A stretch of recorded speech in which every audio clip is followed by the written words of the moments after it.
Welcome to VO Life, brought to you by Gravy for the Brain, Oceania. My name is Toby Ricketts, and on this video podcast, we talk to the stars of audio and voiceover from around the world. And today's guest kind of combines both of those things. He's George the Tech Whittam, and he's tech to the voiceover stars. Is that how you like to be introduced? Well, somebody called me that at one point, and I was like, okay, I guess I can go with that one. Fantastic. Thanks for joining me today. I hope we're going to have like a total audio nerd out because I know we're both sort of very, very keen on the behind the scenes of audio, like how to make things better, how to make things crisp. And I feel like kind of in today's environment, there's so much technology on the market and it's just evolving at such a fast rate that it's hard to keep current and know what kind of the future is coming. But there's so much opportunity because it's at such a low bar at the moment to get into high quality audio. Wouldn't you say? It is. It's well, in terms of cost, it's certainly much easier to get high quality audio for a low price. That is true. Absolutely, but we can get onto that when we talk about hardware a little bit later. Firstly, about your sort of history. Like, I sort of was into audio from about the age of 7 or 8 and built a studio in my room. What's your first audio memory? When did you sort of get interested in audio? Yeah, my dad was I would call him an amateur recordist. He had a reel-to-reel tape recorder when I was very little, or before I was born, actually. And he had that gear around, and I wanted to play with it, and I recorded myself on a cassette recorder and liked hearing myself talk back. And this is, by the way, you would think, oh, early days of voiceover. I had no clue what voiceover was, and I didn't know what voiceover was for probably 30 more years. It was kind of funny, but I just always liked tinkering with audio, and then I actually became a musician, played trumpet all through school and into college. Graduated from Virginia Tech with a music degree, but got to spend a lot of time while at Virginia Tech studying audio engineering as well, because we happened to have a really cool music department director who was really a technologist too. So he had fortunately, totally lucky for me, had installed a very state-of-the-art recording studio and music salon for performance in the music school. So at a time when that was not that common and certainly costs were quite a lot higher, and analog audio is still probably pretty pervasive, he was bleeding edge with digital tape decks, digital mixing console, and really Neumann mics and all these high-end pieces of gear that I got to cut my teeth on in college and use to my disposal to do all sorts of different styles of music and recording. And it was a great experience that I really got to mold the last couple of years of my education there to get out of it what I wanted. And that was really amazing. What a great experience that was. Yeah, absolutely. It is amazing when like educational institutions like really invest in gear so that you can actually like learn on gear that you'll be using in the industry and they don't sort of cheap out or anything like that. And it's such a fantastic time at sort of like I know even in the sort of high school level where you're just kind of left to play with gear, plug stuff in and unplug it and try not to break it and see what works and what doesn't. And I know I learned especially a lot about probably compression. Like I was left alone with a compressor for a number of days and a microphone and just hearing what all the different knobs did. If you're like me, you learn by doing. You know, you're quite a cool learner. Definitely. And I didn't. Our program at Virginia Tech was very fledgling, and we didn't get a lot into compression. In fact, I remember distinctly going back and thinking back to the music I recorded and mixed and made CDs of back when a blank CDR was $15, and burning CDs and realizing that I didn't know anything about mastering. I didn't really know much about compression at that stage. And so everything I recorded back then was very raw in comparison to what people are used to hearing on bigger budget productions and music mixes. So yeah, I was kind of late to learning how to use compressors and dynamics tools. So I ended up really learning that stuff completely on my own, just experimenting and of course watching videos and reading magazine articles, which we used to do a lot, and getting kind of up to speed that way. But it was a lot of just real world learning for sure. Yeah, fantastic. Did you always kind of have a sense that you would be in audio? That it would really sort of, it bit you young? Yeah, I didn't know about pro audio as a career until really I was late in high school, early college. I actually went to Virginia Tech to be an electrical engineer, thinking that actually was what I wanted to do. I thought in my mind, for whatever reason, I wanted to know how the equipment worked and I wanted to design and build it. Mm. What I really found out going through the process of an education in engineering was that I don't want to be an engineer. Mm. It is much, much more challenging in terms of mathematics. Mm. You really had to study your butt off. It was much harder work and much more difficult than I had thought it was going to be. And when I got very lucky and took a music class in this music school at Virginia Tech, which is just a small department in a school in a big university, really, I discovered that there was another track for me to follow. And that's when I changed gears, actually changed majors from engineering to music and audio technology. And so really, I don't know, I feel like even though I had an interest, I kind of came into it late. I didn't do anything in pro audio per se until well into my college years. So I feel like a little bit like a late starter in that regard, but I really hit the ground running. And as soon as I graduated in 1997, I got an internship at a studio that I think has closed its doors in Philadelphia called Sigma Sound, which was a very well-known studio back in the 70s and 80s and 90s, recording the OJs and Jackson 5 and even David Bowie at one point. So I got to be in the real commercial studio world just long enough to realize that I also didn't like that. And I was like, I need to find my own path here in audio and recording because I don't like the old school recording studio way of doing things. What they put you through, the hours, the low pay, the whole thing, the hazing, whatever you want to call it. It was definitely not for me, and I recognized that pretty early on. So you went out and designed and ran a kind of a mobile recording studio for a while, didn't you? Yeah. Tell us about that. Yeah, totally.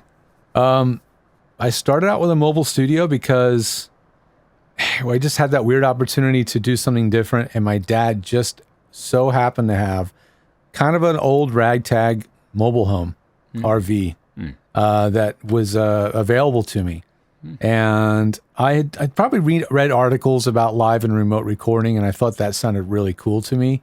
And I did live and remote recording in college. I would actually carry equipment from the studio, from the studio lab, and they would let me remove gear and take it into bars and do live remotes, which to this day still blows my mind. Yeah, it's amazing. And so that was on using these systems called Tascam DA88s, 8-track digital on a high 8 videotape. That's what they were. So when I wanted to start out in my own world, that was what I knew. I knew the D88 system. I knew the technology.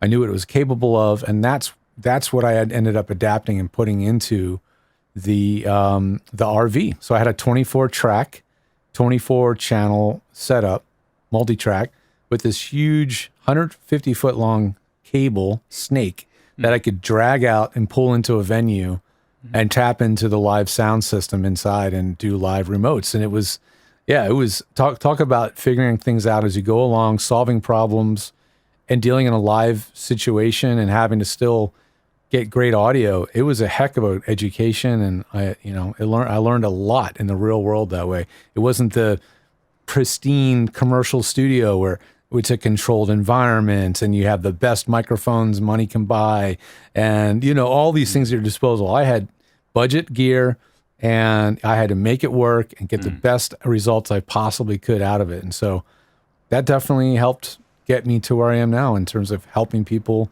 get good sound out of budget gear. Yeah, fantastic. And like problem solving, I imagine, in that environment, like taught you a whole lot about how to solve problems on the fly and how to make gear work in certain circumstances. Absolutely. Yeah. And Toby, I'm going to ask you a question. Go on. Are you using an Apollo right now?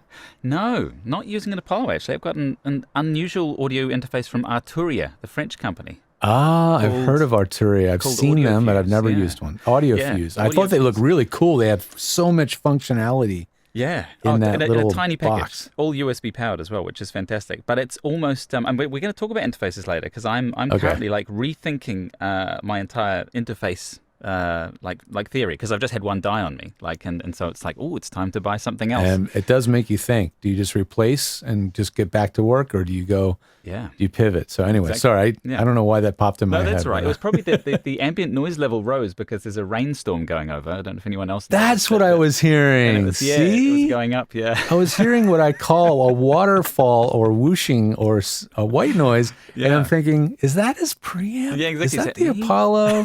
What's going on? And nope, it's the actual environmental sound. So. It is, exactly. How cool. It was really heavy, too, because like usually... Man, it must have been coming down. But it's stopped now, so it was one of those little thunderstormy events. But how about it? A rain spout. I thought and like, I mean, I know you'd appreciate... I could see you were kind of like, is that my noise or is that on the other end? How are we going to solve that? And I was thinking while you were talking, how am I going to solve this in post? But maybe we'll just leave it in as a talking point, noise. Exactly. Yeah.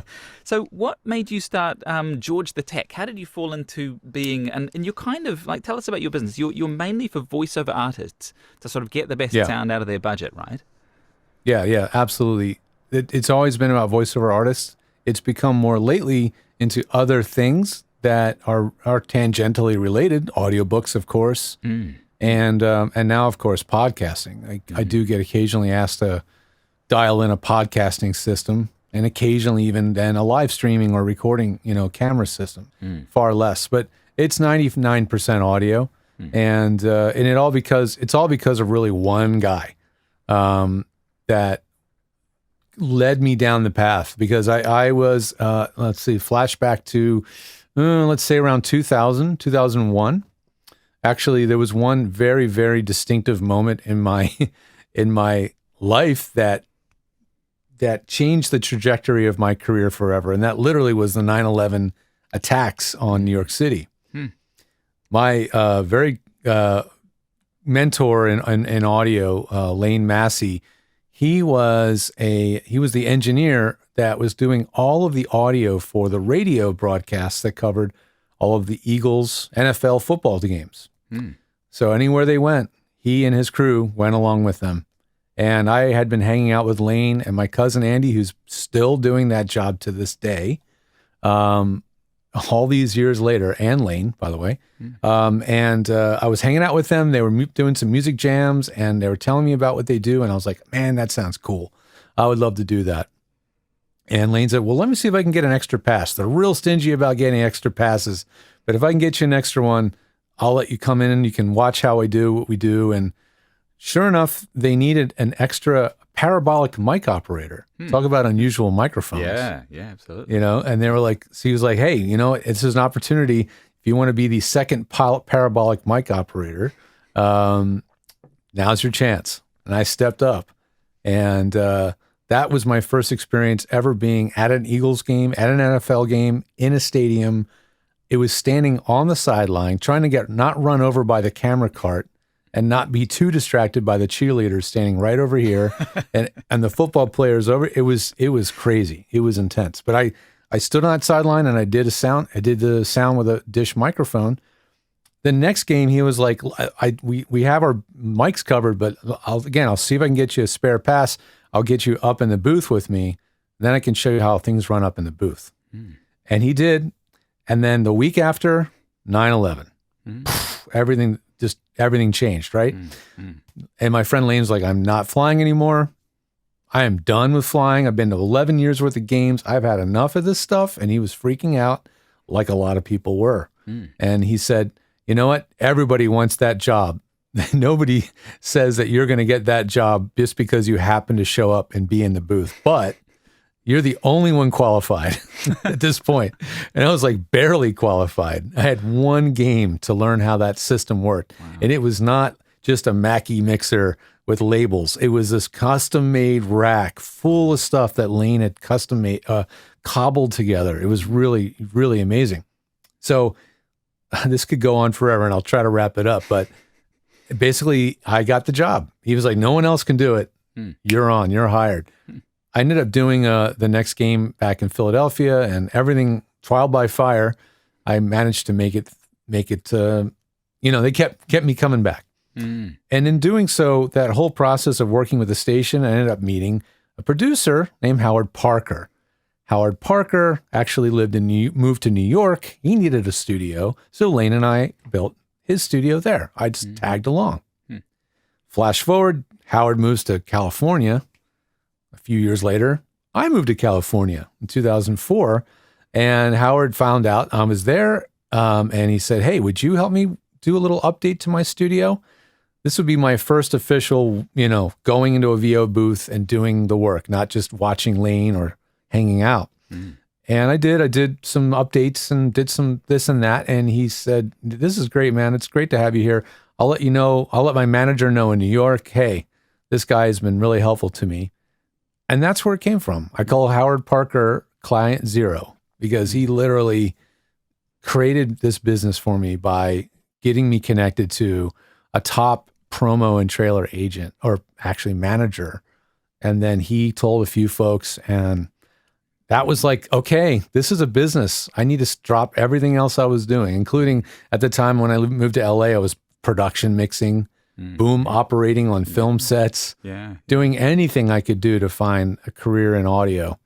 And this just almost fell in my lap, and I just had to take the opportunity. It was just a no-brainer to turn that into a business. So that's really the genesis of the whole thing of just being a tech for voiceover actors, which up to that point, nobody had seemed to be doing. You see, I find it so interesting, and I love asking these questions at the beginning of an interview, because for sort of people who are on Gravy for the Brain and sort of trying to figure out how to make a career of this stuff, it's useful to hear how you can't really predict how the course is going to go.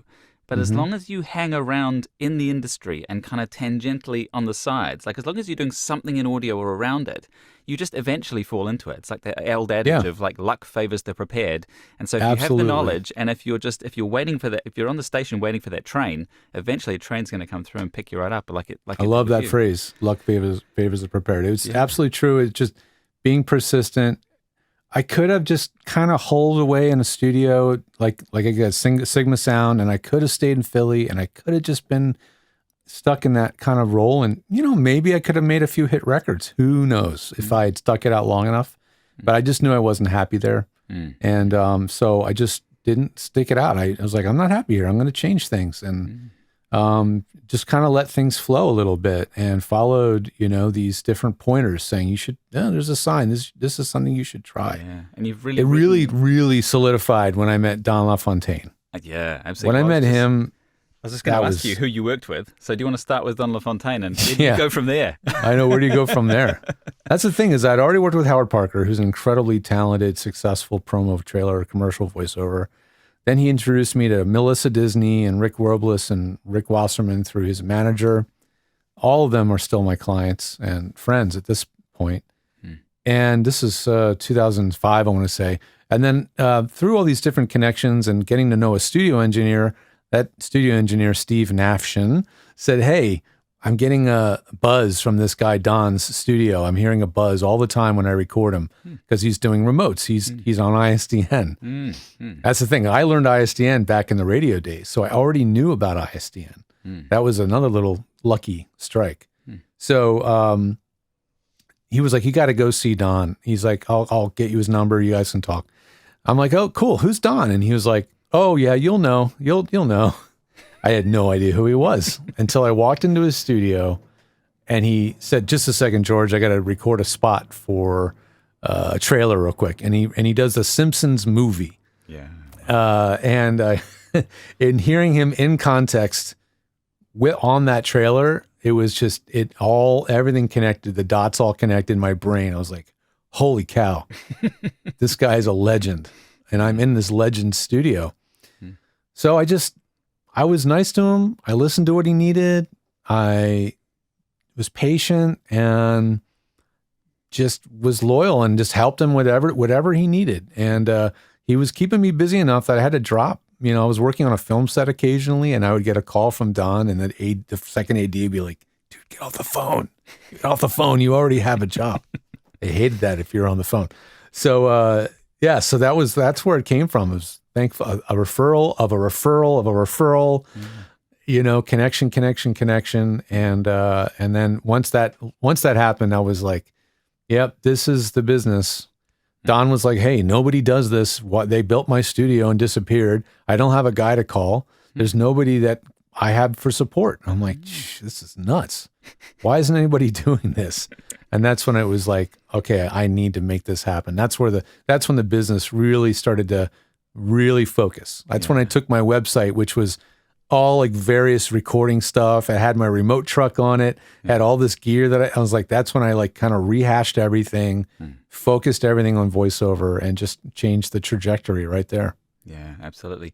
And it's worth remembering that like at that time, like I remember hearing that like Don LaFontaine had his own like personal recording studio, and it was like, whoa, amazing. Imagine, Kind of unusual for a voiceover at that time, yeah, huh? at that time, it was like unheard of. It was like if you're earning that much that you can afford your own personal studio. And I mean, you fast forward to now, and it's like everyone, like you have to have your own studio, of varying degrees. And it shows how much it's changed. And you've ridden that wave. Yeah, I didn't know any different because all of my first clients were already established or getting very established in voiceover. So they were either like they were already signed with a manager or an agent, and they were saying either I think actually Melissa, Rick Wasserman, actually all three of them, Melissa, Rick Wasserman, Rick Robles, none of them had studios. All of them were being told by their management, you need to get a studio now to be competitive. And so for me, I thought, well, yeah, this is what everybody needs to do to have this is the norm, is to have a home studio. Up until that point, it wasn't, that's for sure. Especially not in LA. So what kind of what project are you most proud of? Like you would have built studios like from the ground up, like consulting on everything from like an empty space right through to finishing, and everything in between, I guess, like consulting on gear and recording software. Yeah, proud of it. There's only one that it just shines above everything else, and because it was attached or connected to Don, and that is a lab that I helped design, or I did design actually, called the Don LaFontaine Voiceover Lab, and it was designed in we did it in 2009, I think, and it's been in operation ever since, and it's run by SAG-AFTRA. Their foundation side, so the nonprofit wing of SAG-AFTRA, and that one is that's a legacy project. It's most of what I do is just very non-glamorous, little holes in the wall studios, people's closets, ISO booths, and occasionally I get to build and design a really nice VO booth. But this one was like a big deal because it's a teaching facility, so thousands of voice actors have come and gone through this. They have a teaching program. They have a certification. So over 5,000 people have gone through that lab and been certified and to record themselves there. And my name's on the wall. Always nice. You walk in, there's this really cool display with this huge LED backlit VU meter looking, not view, but like a waveform on the wall. And there's names and all this stuff. And my name's on the wall. And to be attached to that project, I'm basically considered a co-founder, and it's all because of Don. That project will always be extremely special to me, even though I've done so many cool home studios ever since. But that was a big deal. And they took a big leap of faith because I had no track record of designing commercial studios at all. So they really took a leap of faith in me. And that was, I will never regret that. I'll never forget that either. Yeah, fantastic.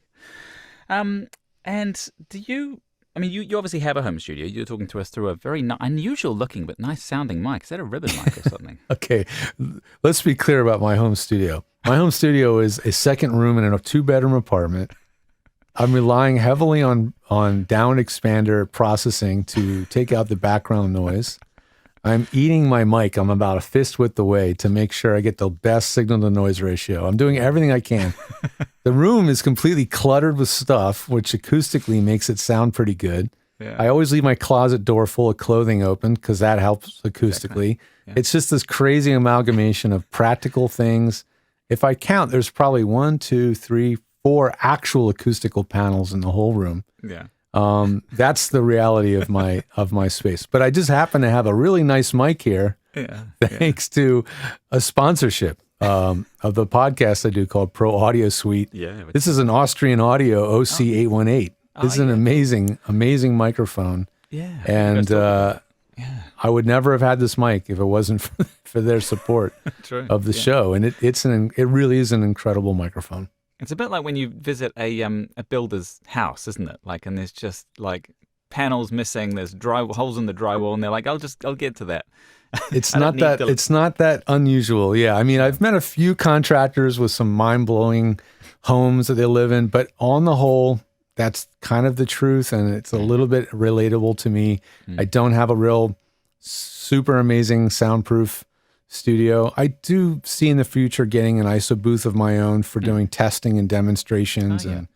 But at this stage, I just I'm out of the studio in other people's studios enough. And I have access to so many studios that I just haven't needed it for my purposes. So totally. Yeah, that makes sense. And do you do like voiceover? Have you been called in? Because I know people in often like the receptionist at a studio or something will get dragged in, especially nowadays with conversational video being like on the rise, and they just want normal people, not the voiceover guy. So have you ever been dragged in to do voiceover stuff? Honestly, it's never happened. Huh. It's never happened. True. And my best guess for that is that, the majority of the work I'm doing with the clients I'm dealing with are union. Like, I'm doing everything now, but a lot of what I used to do was union work. The clients were doing union work.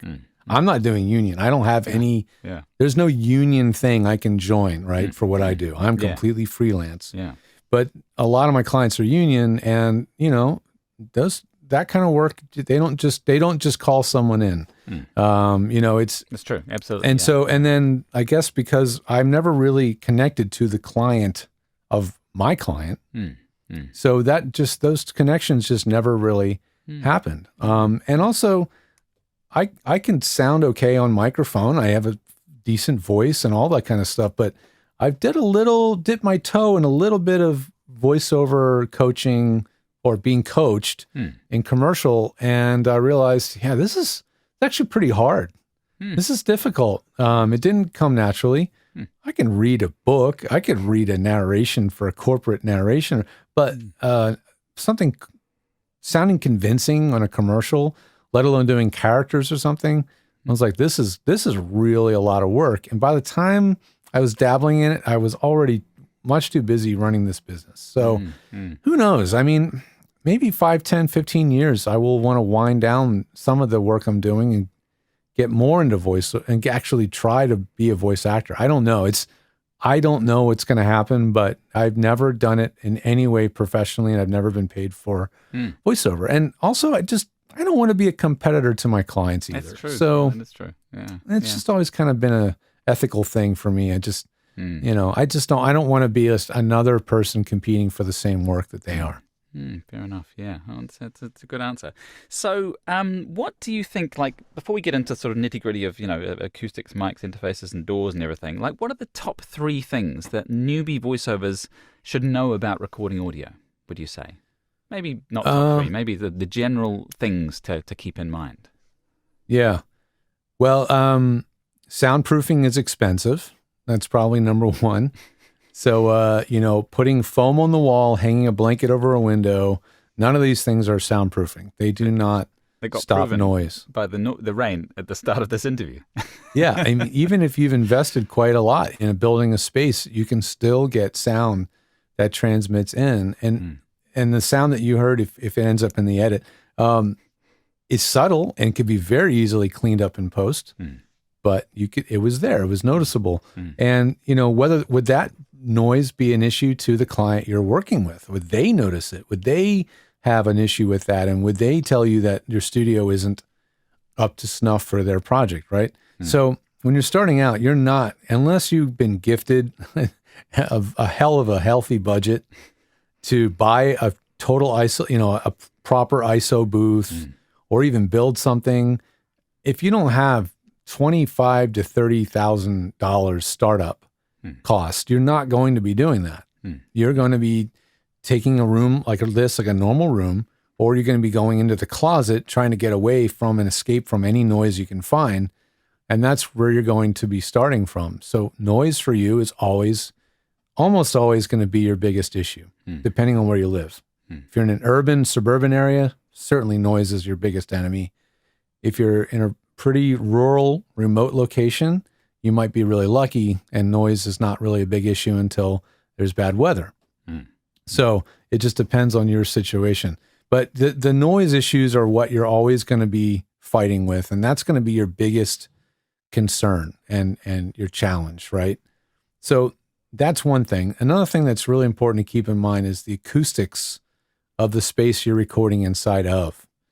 And acoustics is certainly it's kind of the acoustics of small booths is truly a black art. And I say that because I've mentored or been mentored by, I should say, several acousticians. I've read their works, studied it, researched it, and there's precious little about how to acoustically tune small spaces. Yeah. So they don't have that kind meter of boxy, by meter. Yeah, boxy, honky kind of sound that you get in Yes. booths. Yeah. There's very little information about how to do it correctly, because every time I talk to somebody or read about it, they say how to tune a small room. And the small room they're talking about is 8 by 10 feet. It's like 2 by 3 meters or something. It's like you consider a small room. Yeah, Well, which it is, of course, in a recording studio.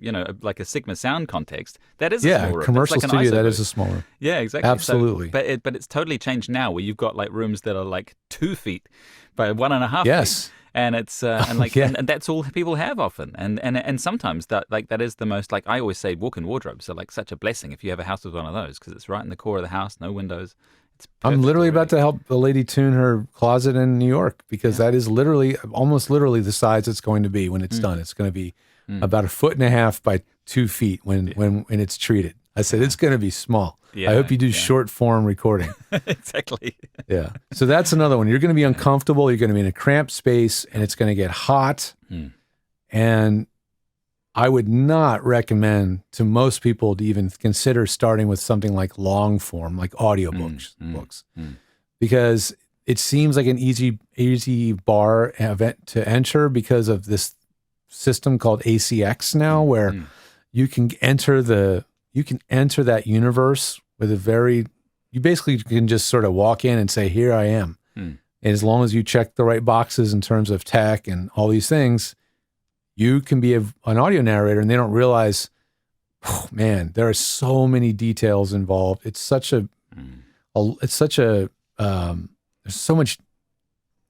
it's long sessions, right? Yeah. You need long periods of quiet. Consistency. Amazing. Yeah. It's hard to do. It's really hard to do. Yeah. So if you're going to start with very, very short things that don't require tremendous amounts of continuity and time, and because that kind of stuff's really hard. So you need quiet. You need to consider the acoustics.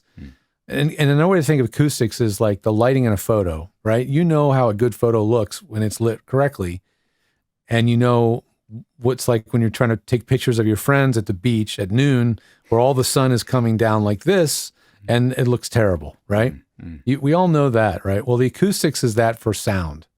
So if you don't consider the acoustics and plan for it and adjust it, it's just total crapshoot luck whether you're going to get a good recording or not, right? Yeah. So that's another biggie. And that's really the thing I feel like I have the most proprietary knowledge and experience in, is dialing in acoustics for any kind of situation to get it sounding good for a voiceover, right? Yeah. So those are two biggies. I didn't even mention a mic yet, right? No, because those two have to be considered and dealt with, because it doesn't matter what mic you have at that point. Exactly. If you have the best mic in the world, you get a great recording of a terrible studio.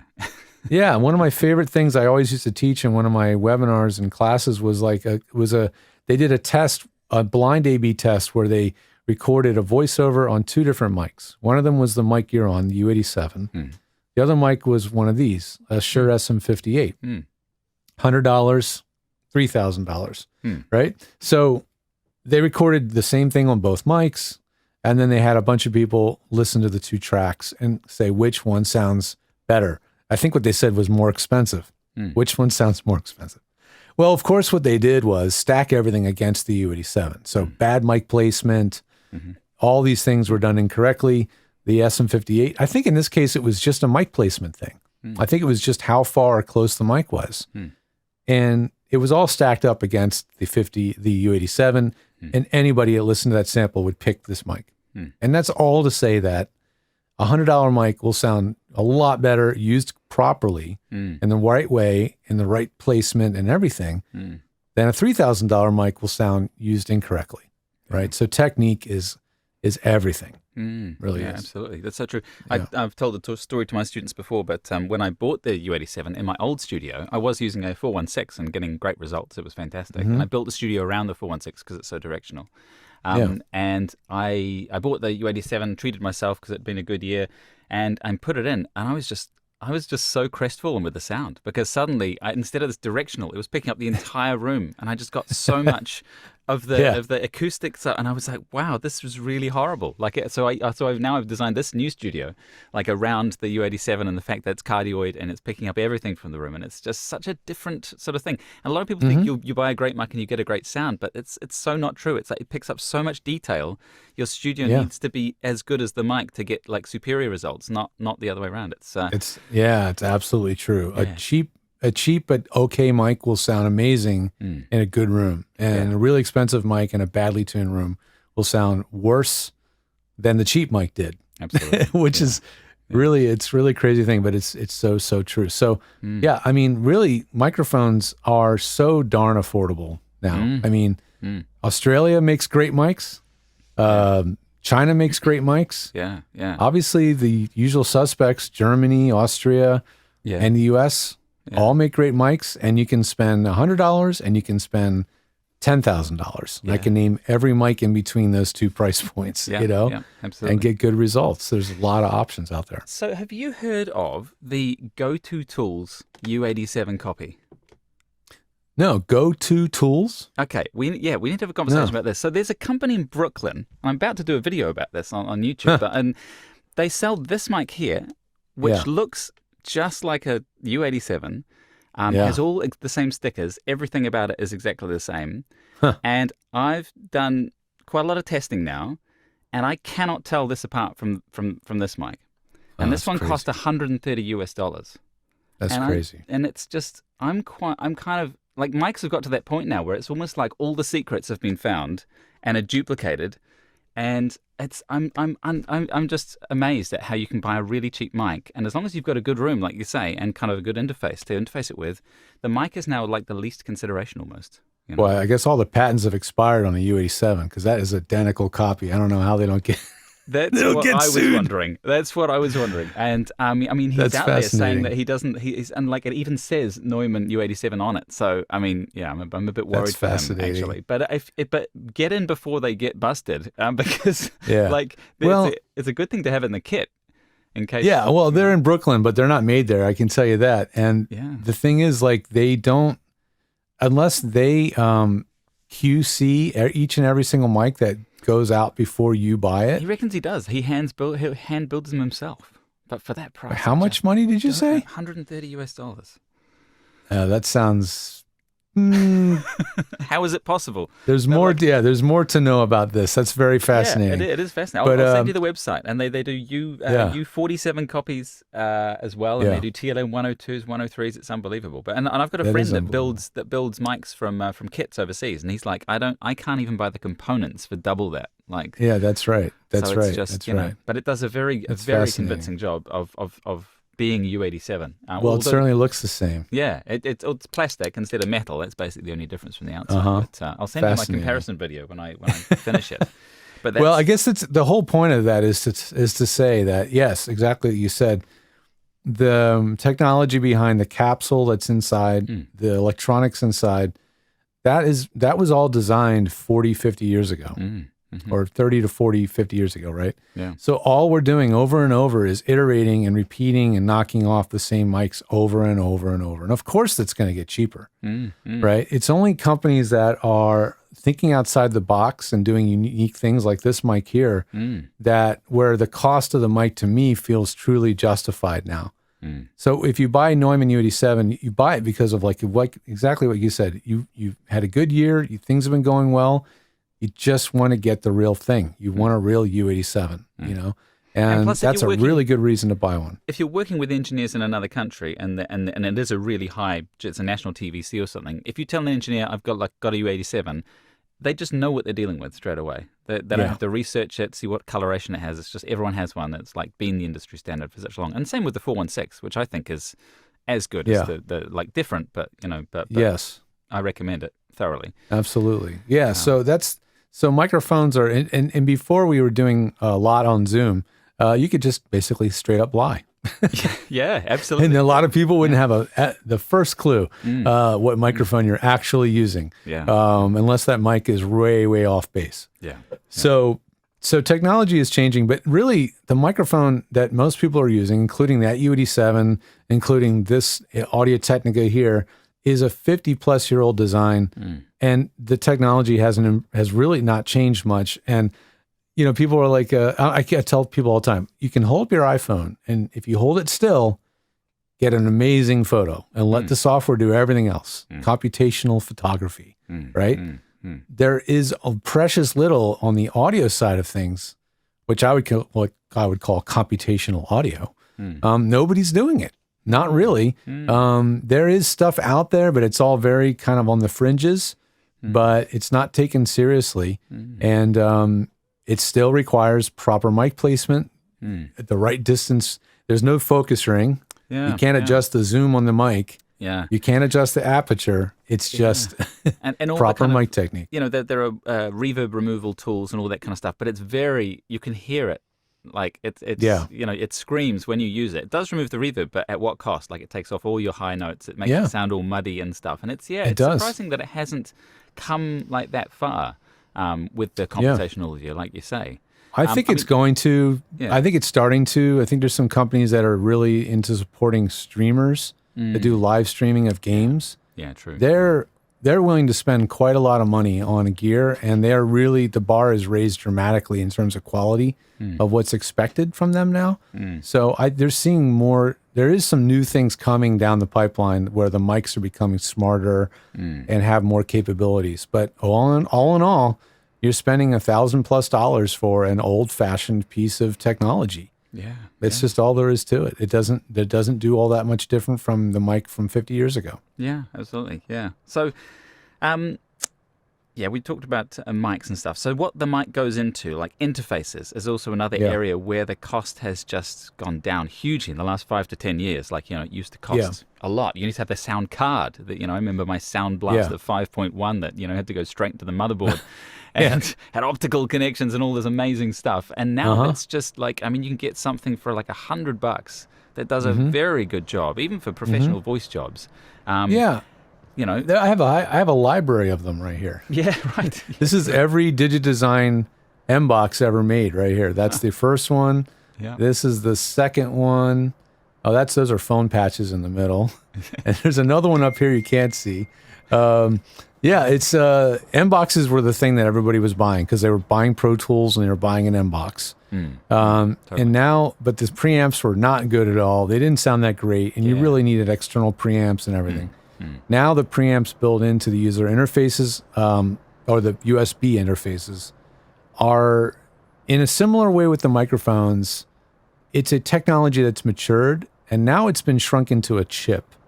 So that chip can be used over and over in many different designs, and it is. A lot of interfaces have essentially the same guts inside, at the same price point. But yes, you can now plug, and I know people that have done this, U87 into like a Focusrite Scarlett and get a very good sounding recording. And I would never spec that in any studio. But somebody I knew was doing an animation gig, and they literally shipped him this stuff, and he opened up the crate, and inside was a Scarlett and a U87, and that's what they sent him to record with. And I was like, huh? So, it has gotten to that point where the interfaces have the price point for quality audio as, it's definitely solidly somewhere between the $100 to $200 price point. Yeah. And it's just anything more than that is Yeah, anything more than that is like more bells and whistles. More I/O. The I/O is quite important if you've got like monitors and 4 channels maybe. Yeah, more ins and outs for more signal routing this way and that way. But if all you plug in is a pair of headphones and a mic, almost anything is suitable at that point. You don't need a lot. But I do have a couple of favorites that have certain features that I like for their own reasons. But you don't need to spend hundreds and hundreds of dollars. But I can tell you why you would. If you want to know. Well, actually, I mean that's an interesting book because, like I said at the start of the interview, one of my interfaces died, and I usually have 2 on my desk so that I can, when I'm doing Zoom sessions or mentoring, and I want to show someone an example, I can play back audio and have it come through the call and be recorded as well, do that daisy chaining thing. Right. And it was a complete Native Instruments. They do a complete audio 6-channel interface, and I've had it for like 13 years, and it's been amazing. And suddenly I started getting like blue screen of death errors from it. So obviously something inside has just not worked, and I can't have anything that's not dependable. Complete starts with a K, right? That's right. Complete Absolutely. with a K. Yeah. And they've re-released it recently. It looks quite snazzy now. But I've also got this Arturia Audio Fuse, which is kind of an unusual but really feature-packed interface. It is. It was about $900 a few years ago, and I got the first generation, which needed a motherboard replacement, which was slightly concerning at some point. But they've obviously hammered out the bugs now. Bleeding edge tech that sometimes happens. Yeah, exactly. Because they were really pushing the envelope, and it runs really hot. But I've been in the market for an interface that costs between $500 and $1,200. That gives it has amazing digital to audio converters, just top of the line, and has fairly decent I/O, not 16 channels, but 4 channels. And I've kind of there's some stuff in there, but a lot of it has issues. I've been looking at the Apogee stuff because I always liked Apogee's stuff, but their Windows drivers are horrific. Apparently, you go onto Sweetwater and read the reviews, which just kind of gives you a semi-accurate summary of what's going wrong with people's gear. I'll say it right here: Apogee makes beautiful hardware. The AD converters, preamps, everything's top flight. But drivers, firmware, and software, still needs a lot of work. Even on the Mac side, I'm a Mac guy, and they've always been mostly a Mac company. There's issues on the Mac side. Oh, wow. So, interesting. It makes me hesitate to want to recommend stuff because it just the flakiness of it. People have weird problems, even with brand new units, and I'm like, I don't want purest quality at the sacrifice of reliability or good, just easy to use and operate. I'm not a big fan of interfaces that have one single big knob on the top that does 4, 6, 12 different functions. Either. That's not. If you're an engineer, you might grok that and start to learn it and understand it. If you're an actor doing sessions live directed, that kind of mode of operation could really confound you and become confusing, and then you can mess things up in the middle of a session. Exactly. So I like much simpler interfaces than that. But I have a few different ideas. Yeah, nice. What I've kind of settled on, and I wanted your advice on it, was the SSL 2 Plus, which kind of sits at the bottom of that spectrum. That's way below the price point. But if the sound quality is good from it, I love how it's got just old school knobs and stuff. And the drivers sound pretty good for people. Because I feel like drivers are almost more important than the hardware quality these days. Because if you've got something that sounds great, like you say, but that gives you random spikes of 0 dB audio, which apparently the Apogees do on Windows drivers, then it's it's just you can't handle that through decent gear. So. Yeah, what have you heard about the SSL 2 Plus? Anything good? I have one on the shelf over here, right out of frame. Right. These are 2 Plus. Most people I recommend the SSL 2. The Plus has additional outputs, another headphone output.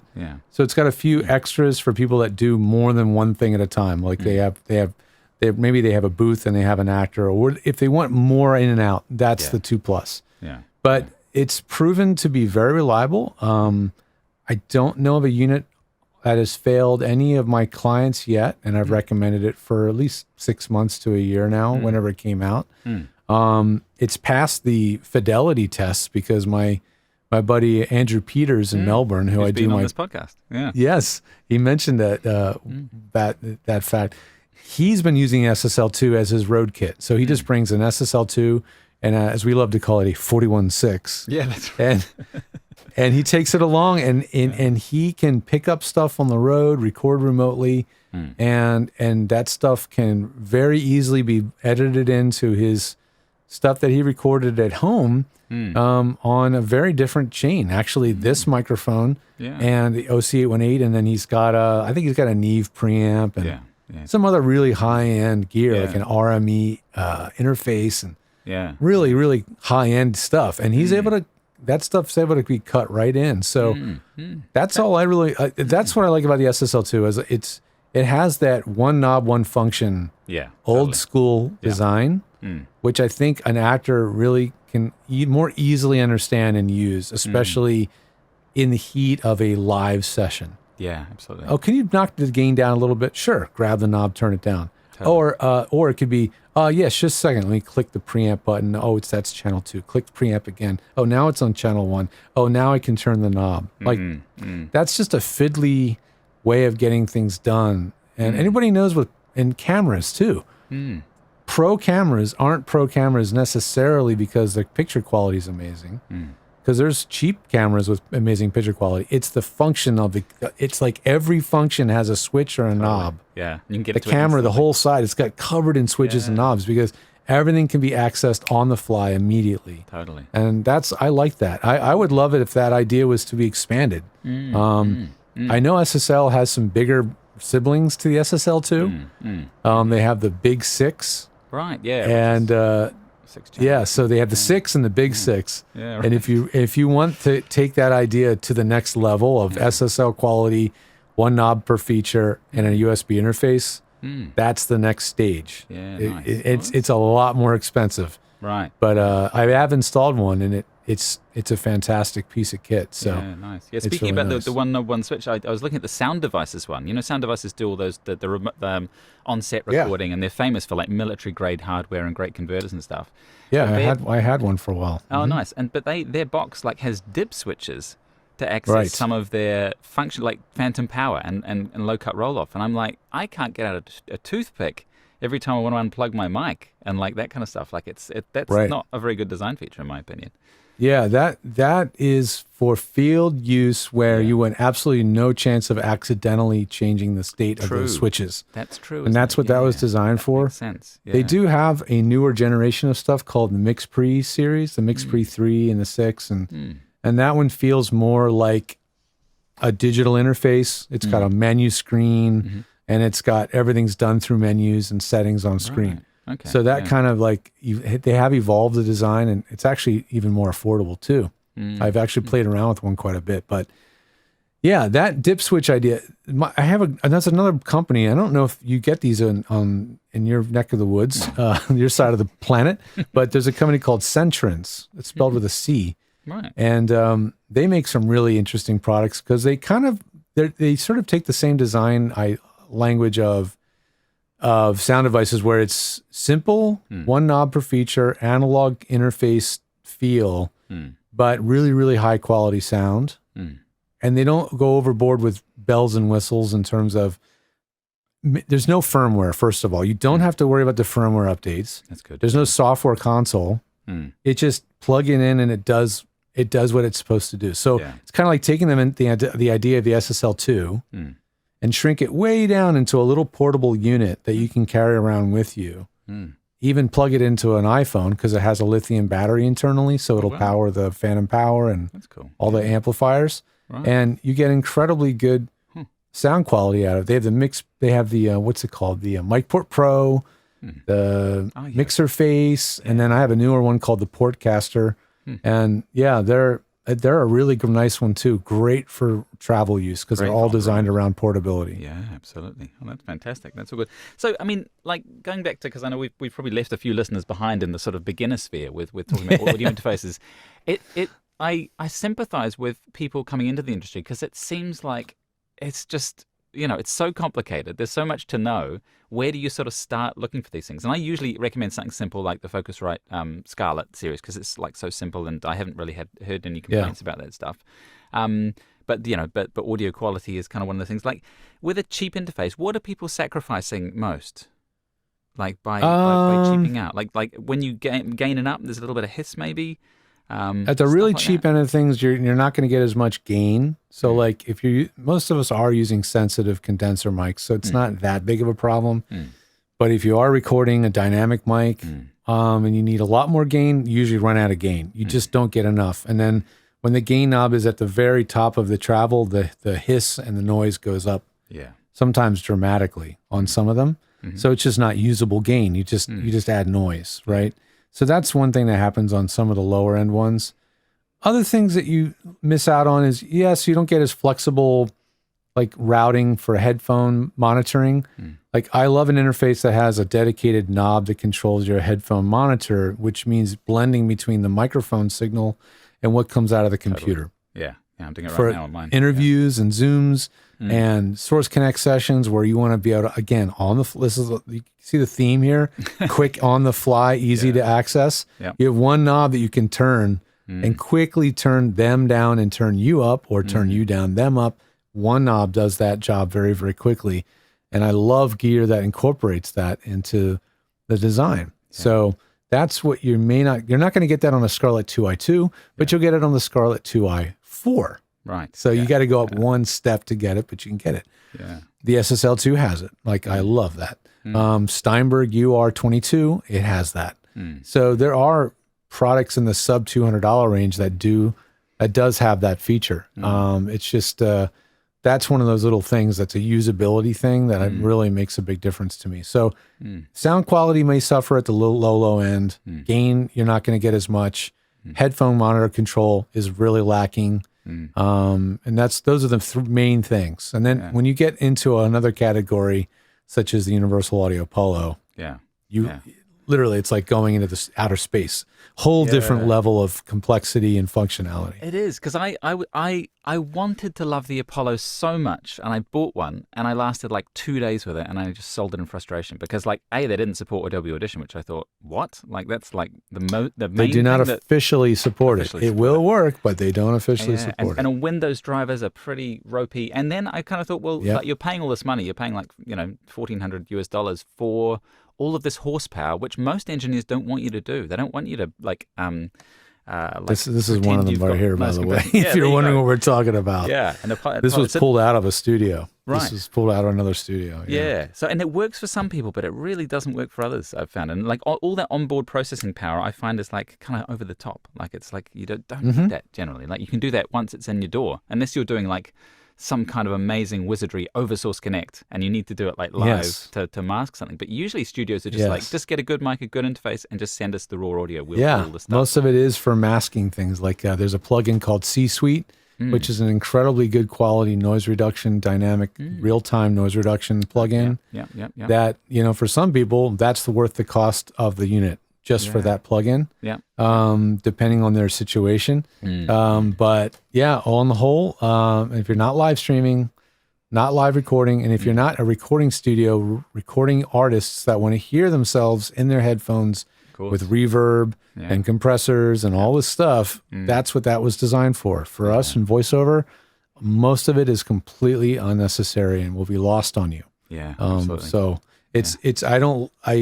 now, I'm at the same time, while I'm kind of slamming it, I'm teaching a course on how to use it next week. Right. Yeah. Well, it does have and I've got 25 people signed up so far. So there's a lot of people with them, and I've set up countless units. So despite all of that, enough people are like, I'm telling you, it's amazing. You got to get it. You got to get it. It's not for everybody. The complexity of it, the added cost of the plugins and everything else starts to get out of control. In the States, the prices are a little more easy to swallow. Down where you are, certainly prices are marked up a lot. Exchange rate isn't friendly. It's over the top for almost any voiceover user. No, I came to the same conclusion, which was good. You like use a number of different DAWs, digital audio workstations, of course, like Audition, Pro Tools, Twisted Wave, Audacity, and Reaper. Do you get into the sort of the lower end ones as well? Well, I guess the poster child for being low end would probably be Audacity, right? Because it's free. It's free. So it's the entry point for many people is Audacity. Now, and I taught it actually a beginner and expert, beginner advanced 2-part webinar this year on it. So I had to really kind of get myself more polished up and a little more familiar with it to see what was new. And it's gotten a lot better. You know, it's fixed a few of the really quirky, annoying things that people never liked about it. And it's getting better. But the thing is, if it misbehaves on you, all you have are basically forums and places that you can post and complain, but there's no support. Yeah. There is no support desk. There is no developer to talk to. It's just, if you have trouble, you're kind of SOL. Yeah, you're kind of you're screwed, right? Yeah. Feels a Next bit like up being a pro with Adobe Audition. I love Adobe Audition. I've consider myself an expert in it. But if you have a problem with something that's actually designed wrong in it, there's very little recourse as well with Adobe. It's hard to get through their front door. And make complaints. And I became quite chummy with one of their top people in their department. He actually was guested on my Adobe Audition webinar last year. Oh, right. Yeah, that's right. I was going to interview him. I forget it was. Yeah, he's no longer, he left the company. Oh, right. So he's not there anymore. Right. So I thought that was interesting. He's been there for many years. Durin Gleaves. Durin, that's right. He's been there years, and then, oh, nope, I'm not there anymore. So that kind of makes me scratch my head. I do like Adobe Audition as well. I really do like it, but I don't quite like what Adobe's doing that much. Yeah. So there's kind of these other softwares that slip in and out of those features wise. So Audacity is multi-track sort of, but it's still kind of destructive. And then you've got Audition has 2 modes, wave editing mode and then multi-track mode. So it's got like 2 personalities, which is kind of cool. Yeah. Then there's like Twisted Wave, which is my favorite, like really down and simple, very easy to learn, very easy to master editor recorder program. 1 track, destructive, you don't have basically the ability to bring in other clips that you've recorded before, and it's just an editor recorder. Right. But man, is it efficient. I call it the scalpel, where Pro Tools is the Swiss Army knife. Right. So so I like that one a lot, and I've taught that to a lot of voiceover actors over the last 13 years. Now, Reaper is really unique because it has the complexity to do almost everything Pro Tools can do, and then the things it can't do, because it's almost infinitely modifiable. And I know people that are really into it, like love customizing Reaper, scripting and doing all kinds of stuff, and really tuning it to their will. And there's nothing wrong with that. I mean, I have no complaint, but I'm not going to tell a voice actor to buy a box of Legos and make a DAW. Yeah. Right. Totally. That's just not my way of doing things. It's a good way. Like, yes, if you're an IT geek, you love tech, and you have a propeller on your hat, and that's what Reaper's for you, man. And it's really a good deal too. It's very affordable. Yeah. You buy it once and you own it for life. It has a lot of pros, but cons are the menus are endless. The preferences, it is a deep one. It is. It just has way too many options. So that's for the reason I will not say Reaper is the one. Yeah. The thing is, if you're a Reaper expert, you're going to tell everybody Reaper is the one, right? Totally. Yeah. And another one of those is Studio One. Right. Yeah. It's made by Presonus, and it's probably more related to, I guess it's more like Pro Tools or Logic than it is the other ones, because it's multi-track. And it's great if you're a master at that. But again, same deal. You have to go through this master class to make it do the basic thing you need it to do. Twisted Wave, you don't. You turn it on, set the input, hit record, edit, save wave, done. It's like boom, boom, done. It's single track audio. 5 That steps. does sound like the brilliant thing. And you have to be on Mac, of course, for that one. I don't think you can do it for PC. For now. Yeah. The Windows version is actually in development, so Interesting. that will finally hit the Windows users. Yeah. So, but yeah, those are my favorites that I probably spend the most time working in and just teaching, training, creating processing settings and stuff for. Yeah, and I always say like Pro Tools is a bit like using a tour bus to collect garbage. Like it's so overpowered. It's like, I mean, there's so many. It was basically like designed to replace multi-track like magnetic recorders in studios. So it's like it's really tuned for music, and I totally get using it for music. It's perfect, but for voiceover, especially when they couldn't do real-time bouncing. People record audiobooks, and they were like, now I've got to bounce it out. It's going to take 16 hours, and it's like, what? How come? Yeah, I know. I couldn't believe how many audiobook producers were having the actors using Pro Tools back in those days. Yeah. They were doing it because they wanted to do punch and roll, and that has now become so pervasive because of the demand of having it for audiobooks that there's almost not a single program that doesn't have punch and roll anymore. Yeah. Audition added it natively, Twisted Wave added it, Audacity has it.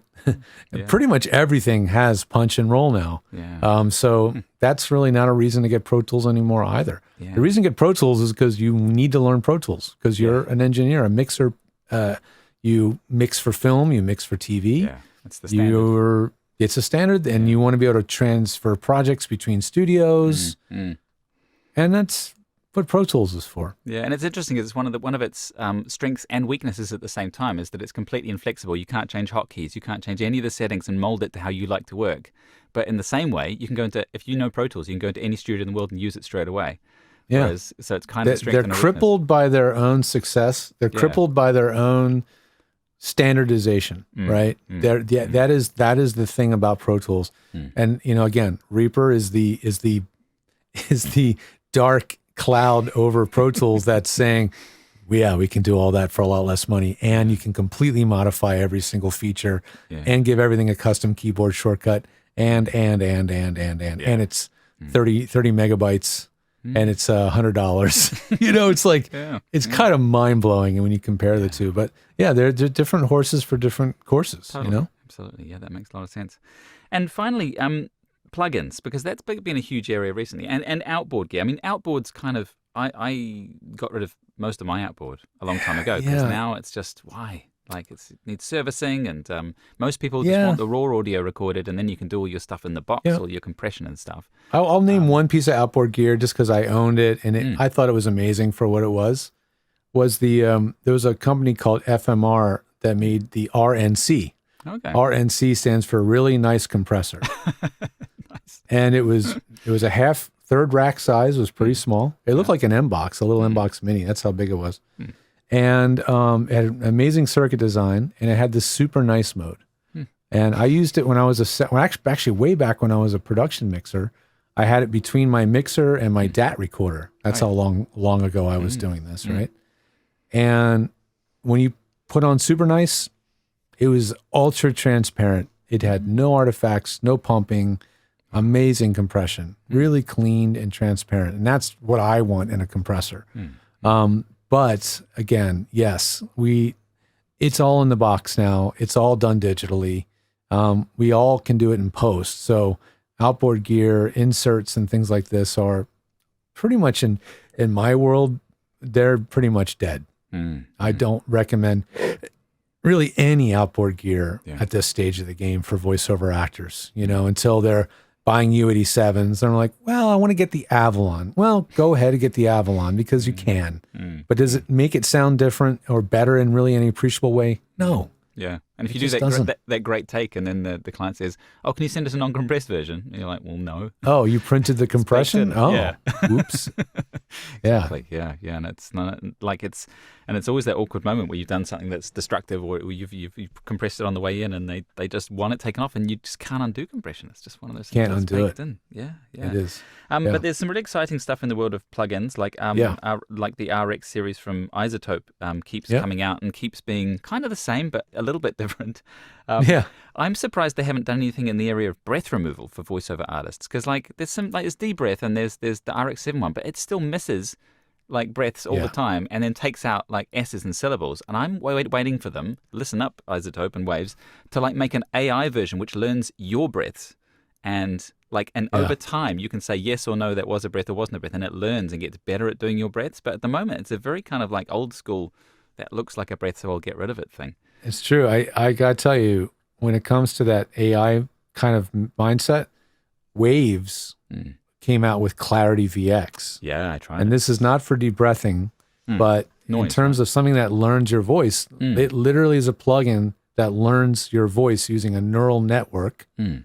And it gets better over time. And as it gets better, it can better separate your voice from the background noise or the background anything.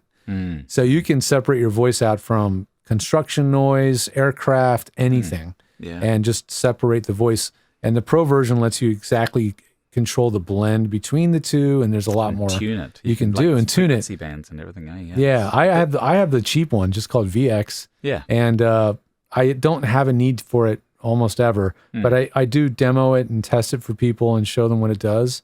And that one's pretty remarkable. So that neural network technology, they got to be thinking about, man, what are the things we can do? Because Waves does have a de-breathing plugin. Yeah. So they take that and apply it to de-breathing. Yeah, exactly. That's going to be amazing, because I tell everybody the same thing. Yeah. Go ahead, try it, demo the de-breather. Eventually you're going to say it's not worth it because you can't trust that it's going to do what you want it to do, which means you have to check the work, which means you might as well have just done it yourself in the first place. That's not so much the with journey I went on. Yeah, I went on Yeah. that exact journey. Spent a year like apologizing to clients that I got rid of all these S's throughout the thing, and then it was just like to spend the time. Yeah, I know. Yeah. Declicking has matured quite a bit. The RX mouth to click plugin Amazing. is very good. It's so good. And so that's gotten a lot better more quickly. So obviously de-breathing done well is something that still needs more work. And I'm sure that they know it needs to be better, and I'm sure they're working on it. So I think it's just a matter of time to see what comes next. Yeah, the demo of Clarity on their website, they used it on Dune and the really noisy sets, was amazing. Like, that really sold me when I got it. But then I found it actually, and I need to revisit this, but like I found it actually got worse over time until it wasn't actually doing anything, and it was leaving noise and stuff. So I need to. There was obviously some kind of input failure or something, because I was also using it like you can use it real time, because you can put in Adobe Audition, you can go into the multi-track, you can make a stack with VST plugins, and then have Source Connect as like the fourth thing on your stack, so it sends all the processed audio straight through. And I was like, that was kind of my secret weapon for this like noise problem, which has been like which has come through a number of times on this interview. But then I just decided I'm just going to treat the rain issue instead, because it was always nice to treat at source. But it just didn't seem. So it didn't work on the long term. No, it worked. It didn't. It did work well in the short term, but I loved it for a week, and then after 2 weeks, I reassessed and I was like, NS1 is doing a much more transparent job. It's getting rid of more noise and leaving more of my clarity in there. So I went back to NS1 and I haven't looked back. So No, my favorite noise reduction tool is not very well known at all. It's called Bertom Denoiser. Ah, right. And how do you spell the company that? called Bertom, Bertom. Oh yeah. The Denoiser plugin, all of his plugins are not shareware, they're honorware. Right. Let it like just pay what you want. See what you think. Wow. And the Denoiser tool is a little more complicated than most, because it's not just a single slider. It actually has 6 controls. Right. But if you have any patience to learn and experiment with it, it doesn't take long. And it's really, really, it's very, very low latency. You can monitor it real time. And it's very transparent. Wow. It doesn't muddle up the audio really badly. Yeah. So that one I've been extremely happy with. I love that one. I put that into chains for people when just a simple downward expander noise reduction tool type thing doesn't quite cut the mustard, doesn't kill off all the weirdness. The Bertom does it extremely well. So that one I'm really happy with, and it's not expensive. You don't have to have the Waves plugin manager or the Isotope. I know. You don't have to get into this whole thing. You just download, install, run, and go, and it's that's great. I love that one a lot. Bertom Audio. I'll have to look that up. Bertom Audio. So, I mean, we talked about some exciting stuff coming up, hopefully in the area of AI and how we can get computational audio happening. Is there anything else that you're excited about, sort of coming up in the voiceover and home studio area? Well, I don't know. Some of it is kind of maybe not exciting, but more kind of scary, because you mentioned AI. AI voice, yeah. AI voice is getting, as you can probably predict, much better all the time. And the systems that can emulate what they no longer just take a voice and then map it over syllables. Now they take a voice and map in the breaths, the room tone, the mouth noise. Everything that makes it sound human is now being mapped into these systems. So they're becoming more and more and more and more convincing. Yeah. So it is a little concerning. I mean, obviously. And I'm getting the feeling that if voice actors should probably seek out a way to license their own voice and control the likeness of their voice. Yeah, right. Yeah. Because it's a lot of trust, isn't it, that you put in someone, though. Once they've digitized your voice, as like, Yes. Standing found out in her famous case recently with TikTok. And the right. fact that they can now take, I mean, if they take two voice recordings, if they take two voice imprints, which they've licensed, and then they combine them into one voice, that's a new voice. So like suddenly, yeah, that's right. you lose control of your kind of voice. Like, it is a scary time, but I still feel like there are areas that are going to take a lot longer for it to, like in like character acting, games, stuff like that. But definitely e-learning audiobooks is, well, that's. I tell everybody the same thing. When you watch lower budget television, movies, commercials, things, the music is almost always samples, it's synthesizers, it's performed by a single person in their studio. And the better productions with bigger budgets and production values that, require it are not doing that. They're recording real musicians in a real studio. Even though we've had the ability to sample and emulate real instruments for a long time now, we're still recording real orchestras. We're still recording real instruments by humans. And that's just simply not going to go away. And I think the same holds true for voiceover. So yes, there's always going to be those that just, for them, the bottom line is the bottom line. This is the budget. Before, they would not have used voiceover because they couldn't afford it. Now they can afford AI, so they're going to use it. And unfortunately, what's going to happen is more and more companies that were paying for voice actors will start using it to save money. That's the scary part. But it's going to happen. Economics drives it, doesn't it? Yeah, economics drives it. And, I sat in on a webinar produced by one of these AI companies. I really wanted to hear what they had to say. But more importantly, what was interesting was reading the chat. And I actually posted in there, so what do you guys use this for? You in the chat. And then why do you like it? And, one of them said, I got so tired of getting inconsistent audio from voiceover actors that I couldn't always use. That was just, I couldn't count on the quality being where it needed to be. So let that be a lesson to everybody out there. Yeah. One of the things that's going to hasten people wanting to not work with real voiceover actors is voice actors sending in inconsistent, not very good quality audio. Yeah, or taking 3 days to deliver. And taking a long time to deliver it. It has to be done quickly, efficiently, and consistently for them to want to keep hiring, because that's what the pain point is. Yeah. is the slowness, the difficulty for them, and the lack of consistent quality. So that's where voice actors that are going to continue working and making money in this business the ones that are going to survive are the ones that are really good at doing all those things. Yeah, fantastic. Cool. And then the creative side, like you said, animation, things that with a lot of expression, human expression. And my friends that are in voiceover, like, you're never going to replace sarcasm and all these things. Like, well, not in a dynamic way. You could have a sarcastic voice model, but you couldn't very easily direct the voice. And the thing is, at the end of the day, it'll take more time and more expertise to direct a AI voice to get the thing that they want. They're going to realize, well, Jesus, if I used a human, that would have saved me a hell of a lot of time. Exactly. Yeah. Yeah, totally. So there's always going to be a place for real human voice speech, because somebody has to direct it, program it, and get that sound. And it's not going to be easy. It's still not that easy for synthesizers to get convincing sound without a good programmer. It takes someone that knows what they're doing. So don't worry, everybody.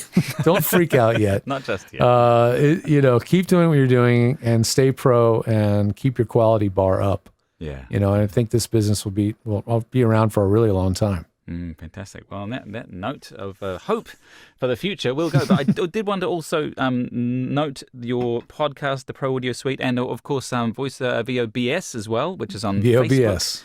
VOBS, and I still have to listen to the simulcast version of VOBS and the Pro Audio Suite, which I'm looking forward to. Oh yeah, we literally had a collision of schedules, and rather than just making us all change, we're like, let's just do this thing. Do it at the same time. And we did, and it was a blast. Yeah, you'll see that. Actually, we have an audio version. The Pro Audio Suite posted it as a podcast. Yep.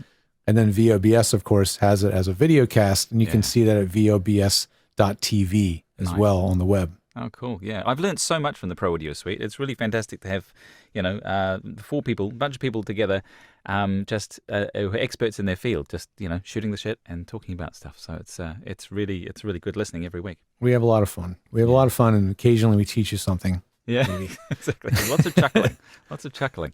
Yes. Fantastic. Well, thank you so much for your time today. It's been an absolute blast going over all this stuff. And it has. All the best.